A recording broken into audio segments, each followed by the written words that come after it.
Well, in sad rumors, now true news, Cooper Webb himself has announced in a interview with DMX Radio, DMXS Radio, there it is, that he will not be racing in Lucas Oil Pro Motocross. Quote, not riding during this week because it was too painful. You're just losing everything. It's been one of those years where there has been a lot of challenges on and off track. Obviously, this year in Supercross, he has only 4 podiums in the 16 rounds. Obviously, not gelling well with the 2022 KTM. And one of the big reasons was the crash with Jay Sexton, where he had a head injury and broken hand, which would explain why he sat out the week after with his, riding around with his one arm in a half, like holding it like it was a sling. And he said, the injury I had with my head has been a tough one. It was just something we got together as a group with Alden Baker and everyone and just said, look, let's regroup and get ready for next year. Continuing to say, as of right now, I won't be participating in Lucas Oil Pro Motocross. And then, who knows, maybe later in the year I might do some races.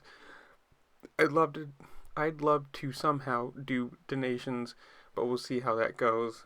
And, this is his 4th year on a KTM, 2 years with a championship, and he says, as of the moment, quote, I'm a free agent as of now, but we're working everything out, and I'll be with KTM next year. I mean, obviously, yes, he's had 2 years with no championships, but 50% winning championships on the KTM, he's going to get a deal unless he wants to move somewhere else. But it is sad, this is one of the big name riders that is already out for the whole season. This isn't something that he'll be out for a couple weeks.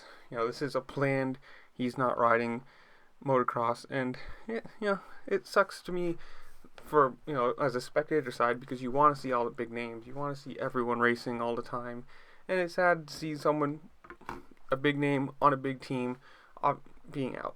Obviously they'll have Dungey and Cairoli, Plessinger, who knows if they'll fill Webb's seat for the year, but tell me in the comments below, do you think they'll fill a seat? Do you think Cairoli or Dungey will do more races? Do they think, who knows, whatever you want to say in the comments below, do you think he'll actually sign with KTM or he'll be moving to a different team? Whatever it is, make sure to like, share, subscribe, do all the fun things you can, and I'll see y'all later.